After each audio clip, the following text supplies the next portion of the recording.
edges here are that he's trying to undermine the media.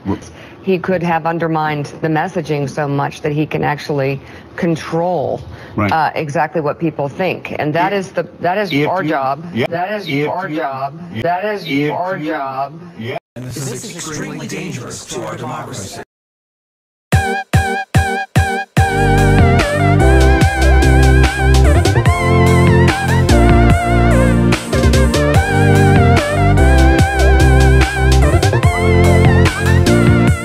Hey everyone, Dave here, December 1773. With me as always is Ryan. This is episode 98 of the weekly show. This is take 2 of the intro because I am a producer in training. Be sure to follow us on Facebook, YouTube, and Rumble. Rumble is the free speech alternative of YouTube. Make sure you like and comment on the videos. I don't care what kind of comments you leave. It still boosts us in the algorithms. Fuck that guy, dude. Fuck that guy. Isn't his name Waffles or something? I don't know. Pathetic name. Yeah. Get a better screen name. On the show today, we do have Joseph Biden on Jimmy Kimmel. We got some assassination attempts on a Supreme Court justice. I think that's pretty big news. That's worthy of being in the news, right? We were going to talk about some AI conspiracy type things here. A little bit of precursors, too, of the January 6th trial. We'll talk a little bit about that. And then Ryan's, of course, going to round us out with some Decembertainment at the end. One of them, there's two, one of them involves me. And I know why. But everyone hang in there. We're going to get through this. We got some, clips. We got some clips here, some Biden clips. The worst clip maker of all time. Though they are great to cover. Before we get into the clips, Ryan, is there anything you'd like to say? I guess, they're doing other things with the former president and the media this week, but I am going to say I miss that guy I miss having an entertainer. I do kind of miss it. Even it might have not been a healthy thing, but I mean, I guess it just makes Biden seem more like a sack of potatoes because we had like a guy that seemed like he was all sped up on cocaine before, Yeah, if nothing else, Trump was ultra entertaining. But it was great. It was like every day. It was just like Don't you worry, Ryan. Joseph Biden has produced plenty of entertainment for us this week. Yeah, I'm like, go ahead. I'm sorry. These shows I don't watch these shows, which is great. When I see these clips, I don't even know what the hell's going on here in the clip in particular. But it's always great to me to see like these comedians and everything. I always look at the coverage of what they say, so it's always great to see the clips myself. But I can't imagine with it. For people who don't know. Put it in perspective, Barack Obama was like the first president to start doing this kind of stuff. So like them even being on Saturday Night Live and stuff is for our generation, which is very important to keep in context because I can't imagine what this guy's about to say. Because this is, once again, Dave and I always talk about people only get their information from a few sources. So I'm pretty anxious to see this, yes. Perfect. With that said, let's get into the first clip. We do have a handful here to get through. All of you folks, and I hope, and I'm not being facetious when I say this, I hope the Republicans here as well. You've got to make sure that this becomes a voting issue. He's talking about it's got to be one of those issues where you decide your position on the issue, senator or candidate for House or Senate, on what we're going to do on us with assault weapons and how maybe we'll have 300 rounds in a magazine. And I mean, what you say on those things is going to determine how I'm going to vote for you. It should be one of those issues. He's exclusively talking about voting along the lines of assault weapons. Yes. Assault weapons, which is a made-up term. And then he mentions... Political term. Sure. And then he mentions 300-round magazines. I mean, this is just, dishonest, obviously, because whether or they do or do not exist, how many people do you know personally that have 300-round magazines just floating around at their house? None? I plead the fifth, David. I'm not going to self-incriminate myself about firearms on the internet. 300-round magazines. Not even a real thing. And then, yes, his point is based on assault weapons, right? We're talking about the guns rights issue, or as he classifies, it's the assault weapons issue. He thinks you should just vote however you feel. I don't think that's entirely wrong. But here's where this falls apart. What's the insinuation, Ryan? is it that if you vote the right people in, they're going to take away your rights? I mean, that's what it comes down to, right? How many weeks ago did we say that these people could have solved mass shootings or protected schools, could have not invaded on civil liberties or Second Amendments? They could have defended schools to a point that they were just as secure as any other building, and they wouldn't have to infringe on anybody's rights over the necessary bounds, as far as like cameras and all of these things that they would need to protect the school and like, you know. Right. There's ways to do it. It's just as simple as just bump the protection, the security, and the protections at the schools, right? And yeah. I mean, at least bare minimum, they could have done this since Columbine. They could have done this since all these other tragedies. We've spoken that this is just political fodder, you know, and this is why they like it. It's their way to instrumentalize people into this is kind of like when they're like all Trump supporters are X, Y, and Z. You know what I mean? You group these people up and together, and then it's just very easy for you to be swayed. You know, that's one of the reasons I actually distanced from the gun argument to begin with, because it's so polarizing. And then here we are finding ourselves in the very situation for people to be polarized by firearms. Mm-hmm.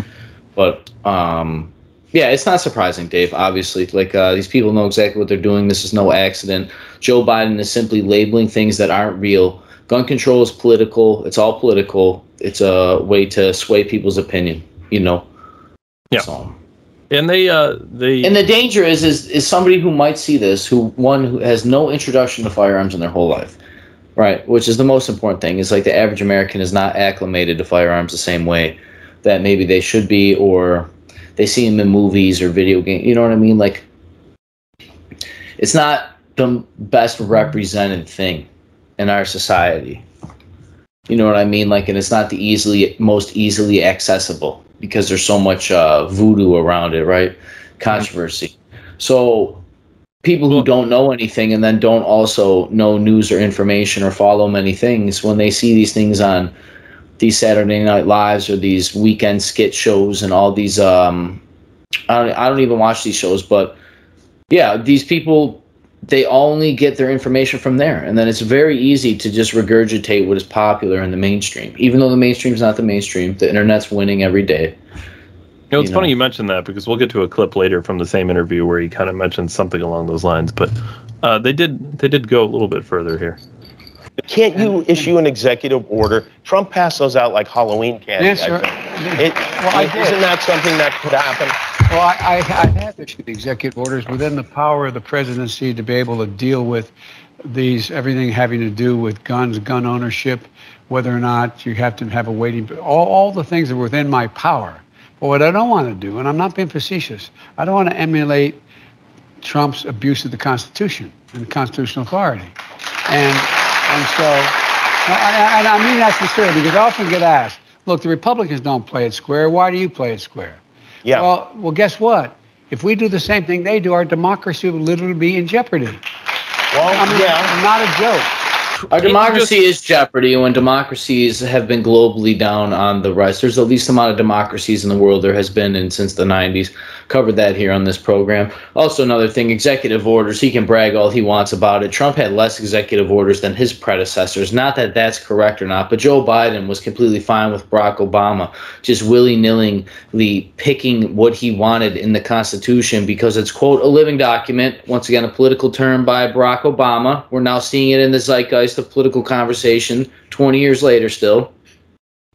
And to take it even further, he's going to reference the Constitution, and he's going to reference the death of democracy if he does exactly what his opponents do, even though he was able to collude with influencers on the internet as well as mainstream media outlets to push a particular narrative, particularly in 2016 about a lawyer and a dossier that wasn't correctly, and also what we'll get into later probably this week about the January 6th stuff, making it more than it actually is and trying to tie it to the present, even though there was negligence at certain levels at certain times.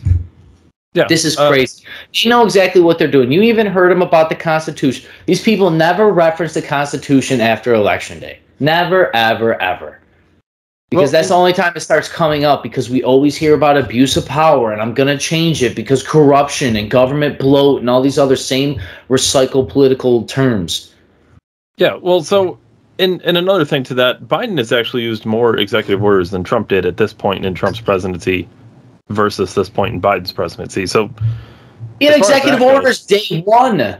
As far as that goes, that's flat out wrong. And I don't necessarily agree with all the Trump executive orders, but, Biden's used more of them. So for him to come on here and act like he doesn't want to violate the Constitution while simultaneously talking about violating the Second Amendment of, the Bill of Rights is just... Well, go further. People waiting checks, and if you should have them in red flag. There's due process laws. My rights, the only right that I have to get a background check for is the Second Amendment, not the First Amendment, even though words are verbal now, right? Words hurt people. Somebody blows their brains out on the internet because I tell them to. I'm held liable. Well, it's fascinating that you need a full-on background check to purchase, a firearm, which is a Second Amendment right, but to vote, you don't even need a identification. You don't even have to prove you're yourself. And when it comes to voters, Jimmy Kimmel did mention maybe some of this is at the fault of dumb people, basically. Maybe it's just that Americans aren't as knowledgeable as they should be, or maybe there's a Death Star pumping information into our brains. Fox, right? Or yeah. Go. Who's in control of education? The government. Democratic Party. I mean, let's be honest about it. Maybe people aren't educated on the way they're supposed to be voting. Looks like we got to change that. I'm from the government, and I'm here to help. Well, to your point, let's talk about it. Leftists have a pretty strong hold on the education in this country, on the media, healthcare. social media, big tech. Yeah. So they have those three. Healthcare. But just in as far as like information and the distribution of information goes, they have the entire education system, most of the media, with the exception of the Death Star, right?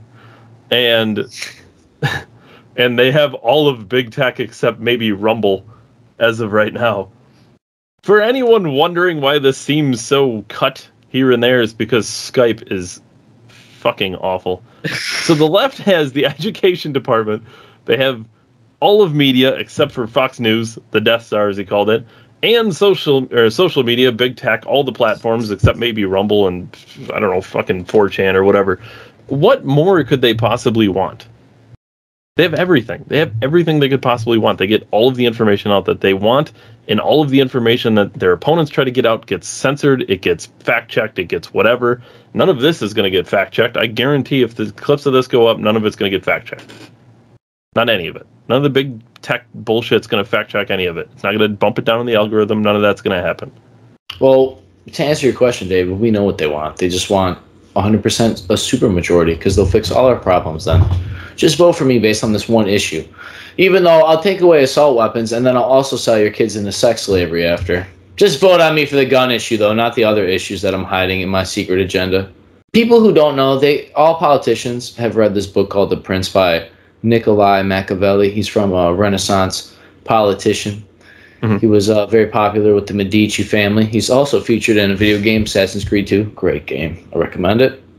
Anyways, he wrote a book called The Prince, and it's basically the peak of like working in the shadows to get what you want in the light.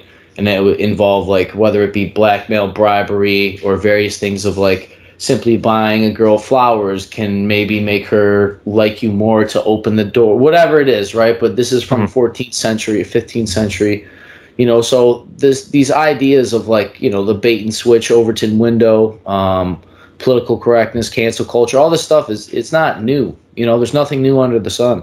Machiavellianism is what you can define it under Google and get lost in that. But I encourage people to look at that because when we talk about Biden's administration in particular, they're operating heavily on it, especially during these gun control debates because they know what. That's the pain. These guys know exactly. They're not dumb about guns. They don't misspeak for no reason. And they go a little. So what was the solution, David? Right? Do we need a voting system that has tests and stuff? No, you can't do that. They tried that before. And they go a little bit further into this. But what we haven't done is we haven't been able to communicate it in a way that is Let me say another way. Well, see, that's kind of perfect. Yeah, Well, we haven't been able to communicate But it. look how the press has changed. Look how the press has changed. It has changed. Oh, listen, I get it. I know you overstand it. Yeah. You don't just understand it, you overstand it. But here's the deal. One of the things is that it's very difficult now to have even with notable exceptions, even the really good reporters, they have to get the number of clicks on the nightly news. So instead of asking a question, anyway, it just everything gets sensationalized in ways that. But I'm convinced we can get through this. We have to get through it.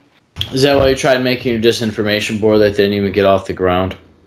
Well, they have to get through it, and by get through it, what he was referring to was get better at lying. Well, yes. We have to get through it. You know, the press isn't like they used to be now. They have to get clicks on the nightly news. What the fuck are you even talking about? Clicks on the nightly news. I think what he's trying to get at is that what we talked about earlier, which is that, you know, social media is kind of taking over the old school media, but they're ahead of the curve on this. They already have social media in their pocket. They're running out of pockets. They have education and social media and the regular media, and you know, unless they're wearing cargo pants, they're running out of pockets. Dude, can you imagine government-ran media? Yes, I can, because we have it. It's odd. It's really odd. Imagine government-ran media in America. Yeah, it sounds like the media that we have currently, honestly. Except for, remember, the Death Star. They don't toe the line, so... What the fuck is wrong with people? We actively vote for this guy. So this leads us towards the end of the interview here. They start talking about... they've gone through all the other rights they want to throw away. But now they're going to get into a little bit of Roe v. Wade, which will nicely segue into our next segment here. I wonder why they bring Roe v. Wade up with abortion. Boy, these things gun are control. coming at you, don't they? I mean, there's no... You have not had an easier... What a terrible job you have. I mean, I'm glad you're doing it, but boy, oh boy, does this... He's really hitting them with the hard-hitting questions. I think if the court overrules Roe v. Wade and does what its draft... What we fear they will. Well, if that occurs, I think we have to legislate it. We have to make sure we pass legislation making it a law that is the federal government says this is how it works. You know what's really incredible to me is he referenced the Constitution in the very fucking same interview. And the 10th Amendment of the Constitution is anything not delegated in the Constitution is left to the people and the state respectively. Which would make it... Right, hold on. This is amazing because this is why we do the show together. My next thing I was going to say is, you remember at the beginning of the interview when he said, talking about executive orders, we've got to follow the Constitution, you know. And then I literally have, it's already there because I'm going to put it up in the thing. It's going to be a clip. It'll go boop, boop. And then you're going to see it. And it's the 10th Amendment. And that's exactly what it is. It's anything that's not specifically delegated to the federal government goes to the states. It's the 10th Amendment. It's the last one in the Bill of Rights. The first. Or the people. And the people. It's those state and people. Correct. Be the people. Yes. But we don't want to go violating the Constitution, you know. Except for when we want to take away the Second Amendment rights, and then we're going to ignore the 10th Amendment and the 9th Amendment and the First Amendment if it's social media, and then we're going to ignore the Fourth Amendment in some cases, with the January 6th thing. I mean, this is incredible. And there's not going to be one fact check on the internet, social media, because remember, they're in the pockets. We got the pockets. We got the education. We got media. We got social media. They're in the pockets. They're not going to fact check them at all. This is ridiculous. Remember, he even referenced Death Star. I brought up Disney as a joke, but think about it. These are the very people that make all the movies that make you cry and angry and sad and inspired and motivated. You don't think they know camera angles and makeup and... Yeah, and it's no coincidence that they have Matthew McConaughey at the White House talking about gun rights and stuff. And then I got to see the right wing. Matthew McConaughey's used guns. Yeah, of course, because they make fucking money. Just say he's a liar. I don't need to see it anymore. Just say he's a lie and fuck. It doesn't matter. But they do. What they were in essence talking about was Roe v. Wade and how it's going to be overturned because, of course, that was leaked in the media, which is weird. And I saw an opinion piece in the USA Today, and it basically said, the arrest outside Justice Kavanaugh's home is shocking, but not surprising. It's not surprising. Could have seen this coming. And he's not wrong. It's not surprising at all. Of course we saw it coming. You know why we saw it coming? Because we had politicians. Like Chuck Schumer. I'm not going to play the clip live, but I'll put the clip into the thing after the fact because Skype sucks and it's going to fuck it all up. But here's Chuck Schumer talking about how he's... Here it is. Here's the clip. Over the last 3 years, women's reproductive rights have come under attack in a way we haven't seen in modern history. From Louisiana to Missouri to Texas, Republican legislatures are waging a war on women. All women. And they're taking away fundamental rights. I want to tell you, Gorsuch, I want to tell you, Kavanaugh, you have released the whirlwind, and you will pay the price. You won't know what hit you if you go forward with these awful decisions. Fucking do it live. Fuck it. Fuck it. We'll do it live. We'll do it live! So yeah, and then we have, of course, Lori Lightfoot on Twitter, recently, to my friends in the LGBTQ plus, why not just say L plus at this point? Because you're going to add all the other fucking things into it. Community, the Supreme Court is coming for us next. This moment has to be a call to arms. A call to arms. The same arms they're trying to disarm everybody of. They're trying to disarm everybody, but she's calling people to arms. Choose a side. Do you remember when they impeached they impeached the former guy for inciting insurrection by saying march down? Yeah, we're gonna have hearings about it, Ryan. Yeah, and then here they are, call to arms over gay rights, which aren't even literally. There was no leaked memo about that one though. Now we're linking two things. Another government. Now we're just assuming what's next, right? This is what's next. Yeah, a government. Call to arms. It's almost like they're greasing the skids for a future narrative to push right before the midterm elections, considering 27% of Gen Zers, coincidentally, who just turned 18 this year. That's weird on an election year. That's fucking weirder. Good thing they don't need ID, so if you're 17, you could probably still get in there. You got any ID? Oh, I'm trans. I don't need ID. Just vote anyways. I vote for everybody. I identify as William. It's unbelievable. These people are... Oh, man, they make me mad. This is call crazy. To arms. I say call to arms your fucking SWAT-eating Tim Pool's house. Because fucking... We could never say call to arms on this program. The rest of the Stoner podcast, skateboarding, chicken-laying, farm-raised table food. Information spreaders. Stop them. I'm not calling for arms publicly. I would never call for arms publicly. But if we ever did call for arms publicly, you can bet that program would be taken down by social media. Guaranteed. You know why? That's a violation. That's an actual violation. It's almost a legal violation. Isn't that why they took the... That's inciting violence. Isn't that why they took Trump's Twitter, literally, and deleted it all? That's the entire reason, but her tweet's up there. You can go to see Lori Lightfoot, the Beetlejuice of Chicago. You can go see her. There she is. There's the tweet. There's the tweet. 10,000 retweets. At the time I saw this snapshot, 10,000 retweets, 10,000 quote tweets. I don't even know what the fuck that means. 43.4 thousand likes. It's up there. She's up there. All those terrorist extremists out there supporting this content. Social media didn't take it down for inciting violence. They didn't take it down for misleading information or disinformation because she's creating an event in the future that hasn't happened yet to incite violence. But arms that they want to take away from you. That they have taken away from you in Chicago if you're Lori Lightfoot's fucking citizens. I can't wait for 3 more weeks when we see the leaked memo that they're coming for gay rights next in the Supreme Court. And then we're going to be able to clip this part in. I like that they're doing it in 3 weeks, though. They're going to wait for Pride Month to be over. Yeah. Just celebrated our 2nd annual Pride Month. But they're trying to take it away. But these things are why people are taking taxis to a justice's house. The same justice that had people protesting out in the streets, and they said, "Oh, well, it's on a public street. It's a perfectly legal protest." Fine, but you know what's not legal is going to somebody's house to assassinate them. That's not legal. I wonder if that's the call to arms Lori Lightfoot's talking about. That's a literal call to arms. That's literal arms after she called for them. She called for arms, and he showed up with arms. It's weird how that works. It's incredible. And Walk with me down Pennsylvania Avenue. And Chuck Schumer did it 2 years ago or whatever it was, and he said that we're going to come for you or whatever the fuck he said. There's going to be a price to pay, I think it was. It was in the clip that I added that we couldn't watch because Skype is fucking junk social media bullshit, Microsoft. They're coming after us. Gates knows. We're getting there. It's really because of the main topic this week that I really wanted to get into. I'm telling AI. you. It's because of this. It knew. Future AI knew I was coming this date at this time.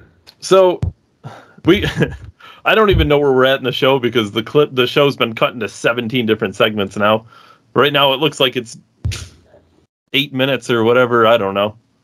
It says it's recording. Is it recording, Ryan? Is it even recording at this point? I wouldn't be shocked. It says stop recording at the bottom, but at the top it doesn't say anything about recording. Is it recording? It says Dave is recording the call. The bottom says stop recording. Jesus Christ. I'm surprised that's even working.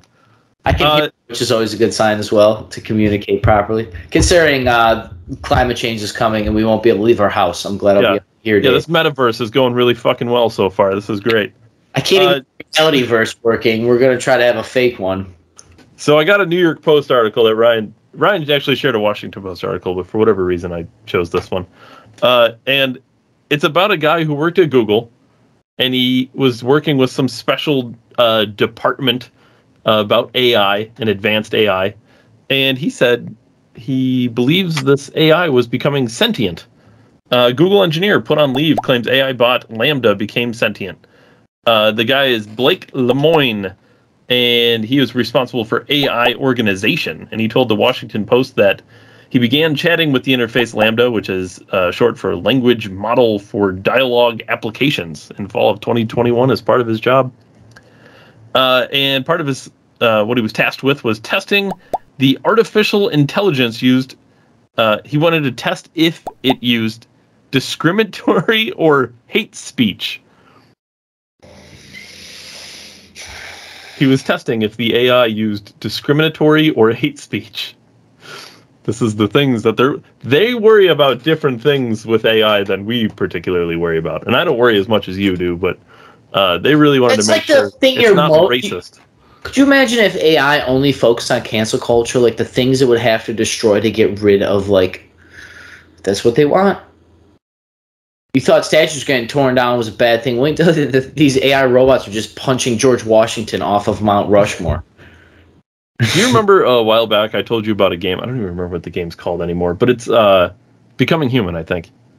And it's a game where, like, it's in the future, set in the future in Michigan specifically, and these robots are used as like servants and taxi drivers and employees at stores and all this stuff.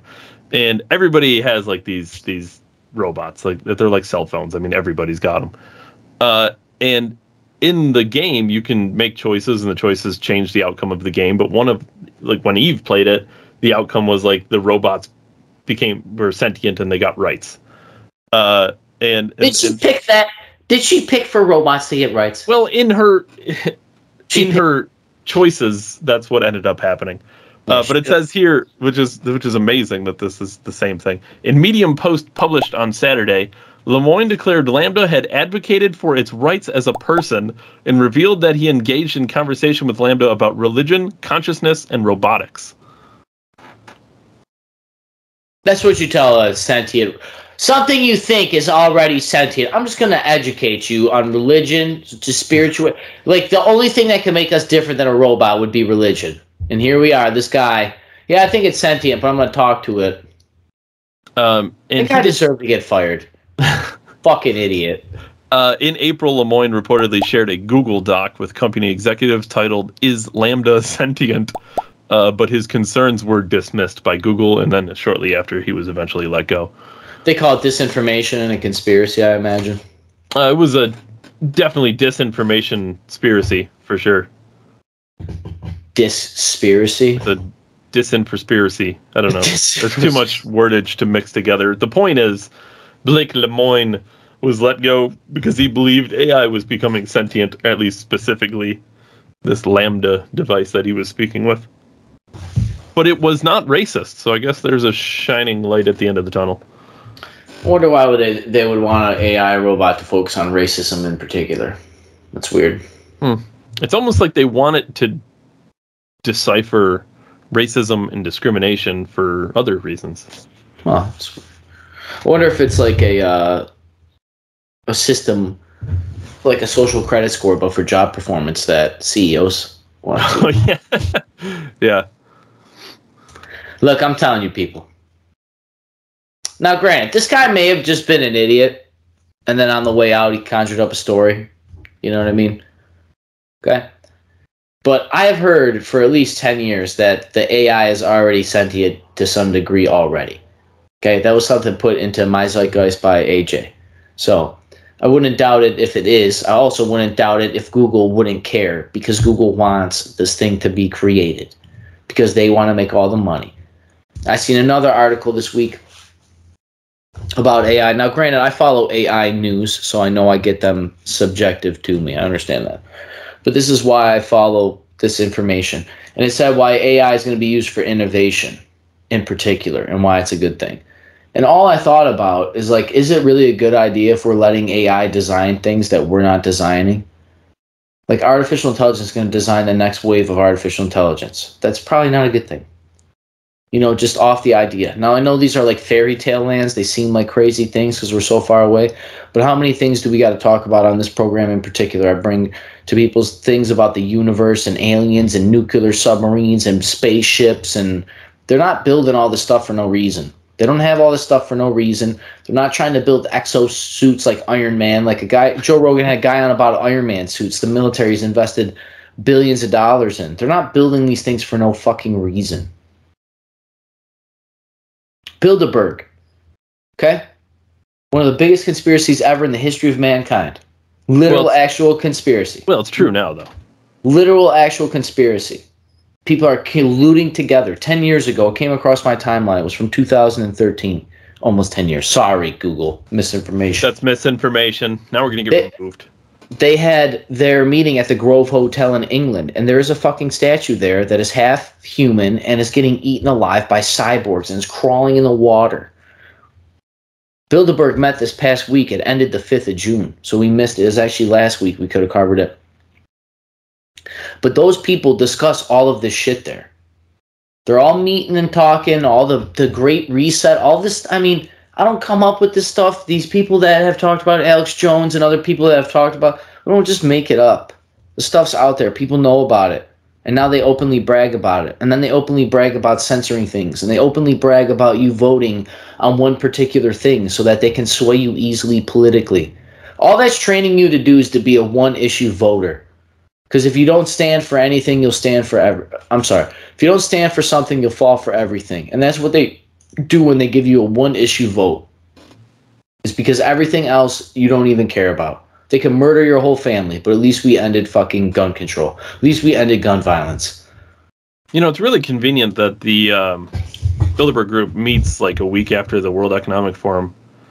And Davos as well. It was Economic Forum, Davos, and Bilderberg. They're all a week apart. Yeah. Yeah. I mean, it makes it convenient because then they can just all travel together. They can hitch rides on their own private jets. No, they're going to fly separate. Well, yeah. Because they're exempt from the carbon tax that these very groups that made it 10 years ago, and now it is going to be federal policy. That was like the biggest thing Alex came out with back in the Bilderberg Group days. When it was that he said they're discussing fucking carbon taxes. Well, here we are. Everything's got to go electric. But individuals are going to track their food usage, the content they consume. That sounds like Winston to me, David. People who don't know, Winston actually would alter the past by changing the information from 10 years ago. He'd go back and change the articles. So when you would read the article from today, if it referenced the past, you would go back to the history and it would also say the same thing. They would lie in the future by altering the past. That's why those who don't know history are doomed to repeat it. Because if you're going to search for history, it's too late. This is crazy. And then we're going to give it over to AI. To what? Get me a cheeseburger faster when I'm on my way to work? There you go. So you got to look at the positives again. I mean, is it because Western society is about to hit a fucking cliff with population, and they only want a few select rich families, and then everything else can just be automated. They control all the food. They can say, oh, no, you only need 1,000-calorie diet just to survive. I'm sure Hitler had a minimum requirement at the slave camp so that the people just had enough food to work. So you on 12-hour fast, you must wait. Oh, you kind of... You know, these people practice eugenics 100 years ago. I'm supposed to think that AI robots aren't just going to be plugged in with these numbers and then take over from there. When they're scanning for racism now, doesn't that mean in particular that we're teaching robots to identify race for a very particular thing? The thing that separates us the most, the thing that's easily separatable in humans is our skin color. When civil rights were about what, David? People to be judged on the content of their character, not the color of their skin. That's in our founding of the modern era, of the modern birth of civil rights in America, making us all free. It's a modern momentum. I heard my whole life. I have a dream, right? Killed by his government, for those who don't know, legal, found in the court of law, federal government killed Martin Luther King, conspiracy inside the government actually happened. You can punch it in on Google, they'll tell you. So we're teaching robots to scan for that. I'm not going to imagine what they're going to do with AI scanning your DNA. Just imagine.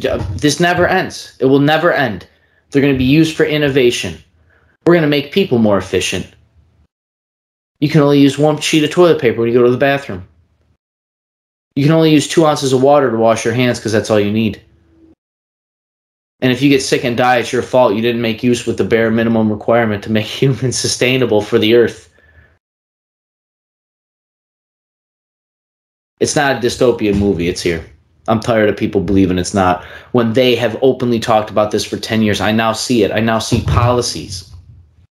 Before, I was okay being called crazy because I just thought I was a dumb kid and didn't understand the world. But the very shit I seen 10 years ago is now federal policy in the United States of America, just like I was told it was going to be, by the very people that you censor, but you say that you're here to uphold liberty and freedom of speech. You censor people in the name of freedom of speech.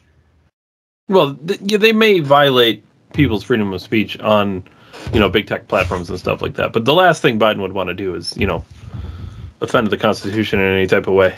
And the Constitution's a republic document, David. Am I not mistaken? Benjamin Franklin, did you give us a monarchy or a democracy? A republic, if you can keep it. And then here we are. We're democracy. We're democracy. We're democracy.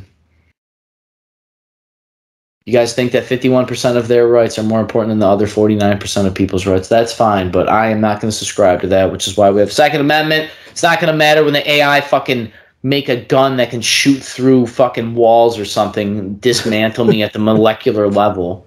They're gonna fuck. I'd kind of feel honored for like the half a second I'd be alive if I'm like just standing here shit talking to government in a bunker and I just hear and 3 Iron Man suits come out with your hands up. I'm like, no, fuck you. I'd be kind of honored. Really, really solid content. I bet this video would be seen a lot more. Very entertaining. Guy predicts his own death. Holy shit! Looked like a Resident Evil film, If you don't think I would still share the shit out of that video, you're out of your mind. Dave, right at the end, if you liked our content, subscribe. I'm looking for a new host, new co-host, and we'll get through it. What was Biden's word? What was his words earlier? We'll figure it out. What was it? Yeah, something I don't remember the exact. Yeah, I can't wait to remember this because I'm going to use that one just like this is no accident. Yeah. They're meeting. Bilderberg met. I don't know what they talked about. I'm definitely going to look into it this week. Not that I'm going to share it with you guys because I encourage you to go look up what these creeps say. We have shared the fucking things here. I don't know what else to tell you anymore. AI, global government, it's here. Oh, that was the last thing. Yeah. Agenda 21. It's here. That's what all this really is. Agenda 21 was something referenced. It was all thought about it. Bilderberg Group, all the shit. Agenda 21, that's a good starting point for anybody that's a new listener. That sounds like a conspiracy. What is a conspiracy? What is a woman? What's a conspiracy? Maybe that'll be our big documentary. It's amazing those assholes can plead the fifth, but they got my ability to plead the fifth by scanning all my data and fucking whatever. I hate these guys. Ryan, you You seem fired up and annoyed. Did you have anything to relax you? Before I get there, I'm only going to say this about January 6th, the trial in particular. I'm fine with public hearings. I'm fine with them bringing all the evidence to light. I can't wait to see what unfolds in the predecessing weeks, especially considering it's during a midterm. That's weird. Yeah, well, it took them a couple years to get all this stuff together. It's just a coincidence. Here's what I'm going to tell you. It's not a coincidence that the week after Johnny Depp and Amber Heard all button up and everything comes out and go Johnny, go guys, and then the government starts pulling the pants down and filleting all the bad news for, Trump, who's obviously painted to be the Republican front, nomination and this golden pillar icon of pop. You know what I mean? That's the problem I have. People are already all worked up over the Johnny Depp emotions. They've hijacked your emotions with this court case. Not that I'm here to say that Trump was right or wrong or whatever. That's the point of these hearings. It's obviously come out that the impeachment was bullshit. The Russian dossier was bullshit. The Kavanaugh hearing was bullshit. The Gorsuch hearing was bullshit. So if I'm going off a train of a pattern here, I'm going to kind of guess that this might be a little bullshit. So... But yeah, keep it in the back of your mind that we just got over the Johnny Depp trial, a very highly publicized trial. Now, I know they set these things up apart, and the timing just happened to work at the very particular time. The thing to pay attention is the news media coverage. The news willingly chose to pick to watch Johnny Depp, just like they're willingly picking to choose the Trump stuff. It's not coincidence. These people know exactly what they're doing. My Decembertainment this week, though. You guys want to know how cool Dave is?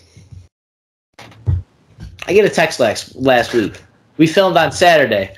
Dave got a hold of me. Oh, I'll start over. Dave got a hold of me 2 weekends ago. Hey, man, I got to film on Saturday in a few weeks. I can't do Sunday. We normally do Sunday. Fine, dude. Whatever. Set it up. So a few weeks go by. We're ready to film a pod on Saturday. Dave texted me, I don't know if it was Friday or that Saturday, but he told me, hey, if you don't want to go to Dave Chappelle, if Eve don't want to go to Dave Chappelle, do you want to go with me? I'm like, fuck yeah, man. I wasn't expecting anything, Well, sure shit. Eve didn't want to go. So last Sunday, Dave picks me up, and we go down and we go see Chappelle. One night only. He dropped by Shays. I've never been to Shays, downtown Buffalo. Beautiful. And everything was funny. It was outstanding. Everything was funny, dude. Everything was incredible. I've been to live performances, all sorts of stuff, concerts of all kinds, metal shows, hip-hop shows, jazz shows, high school shows, amateurs, A bands, AAA. I've seen everything. I've been to a lot of things, sports events, and that was unlike any. I've been to comedy shows, intimate ones, little bigger ones. That was unlike anything I've ever experienced ever. And we could talk about it all day, but Dave Chappelle, here's his genius, right? And I told Dave when we left there, the thing that was most moving to me was he almost sounded like us. Because the reason he came here to Buffalo, it was a one-night-only show, one show only at a certain time. No phones. They took your phone, put it in a bag. That was awesome. It was like it was the 90s. Everybody's fucking hanging out and talking. That was so cool. Everybody had to experience, right? There was no altered stimulation everything. It was just awesome, right? But his genius, he came here because he said, I came here to help the community heal.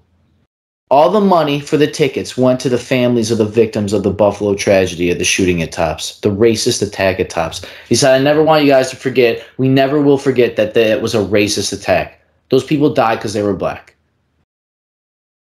And something that was so genius, because he said the same thing we say every week. Why Dave and I do the show, why we have our channel, why we have our podcasts and our YouTube pages and all this stuff. The reason we do it is to start the conversation, have the conversation, reach out to people, make the first move, basically. And fuck the government. And that's literally exactly what Dave Chappelle said. But it was obviously about the tragedy, about racism. But that's where you can start, right?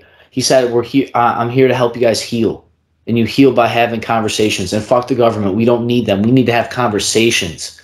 And I thought it was so beautiful because this is the genius of Dave Chappelle. He said, I want you to go out and have a conversation with somebody and start and show them love, right? Basically. And he didn't tell you to the very end that it was a charity event. Mm-hmm. So let me ask you this, David. When you see somebody, what's the first thing you're going to tell them about the Chappelle show yesterday? It was a charity event for the victims at the Buffalo shooting. And what was his message of the night? We can't forget that they would die because they were black. And then he uses it like do you see like the line there? He said, go have conversations in the world. This isn't for me, this is for charity. Like he set up the punchline of healing like a joke. He gave you healing like a fucking joke. He told you, go have conversations. This is all charity. The first thing you're going to go talk to somebody is how Dave Chappelle had a concert for fucking charity for the terrorist attack that happened in our home city. To start the conversation, which is what he wanted, right?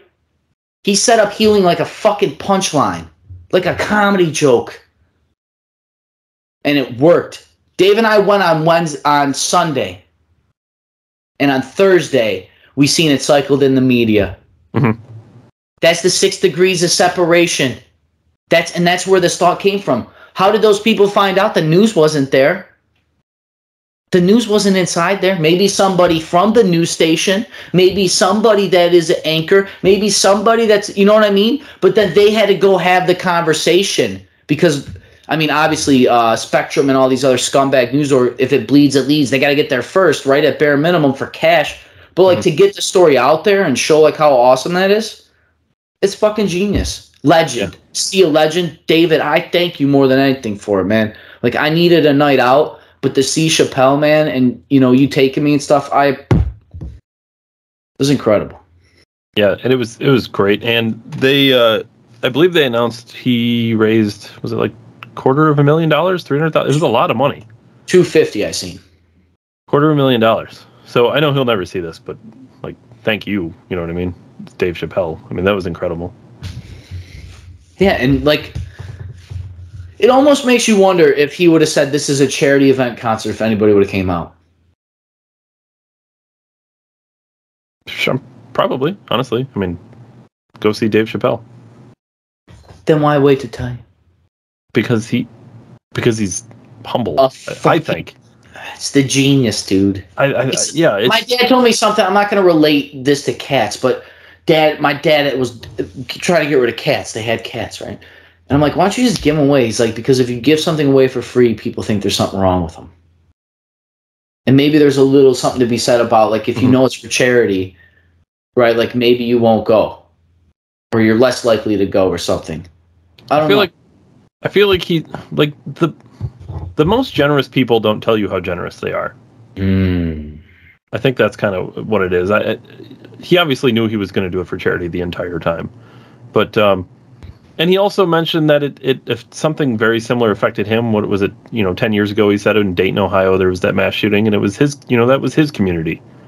So, he doesn't want people to feel, left out. And he told that great story about Kanye West, and I know people love to shit on Kanye West. I've always personally liked Kanye West. I think he's very misunderstood. But he told a great story about Kanye West when the Dayton, Ohio shooting happened.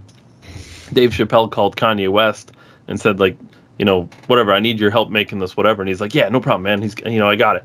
And like Kanye showed up what did he say? He showed up a week early, went to all these churches to like train the choir to sing songs. And then like they had this massive choir surrounding all the people in the community. So no one had to feel alone. Like that was Kanye West. You know what I mean? And Kanye said, let the healing begin. And they sung. And then like I thought about when he said, I'm here to heal. What is laughter? It's a sound wave, right? It's vibration. It heals. Dave, no.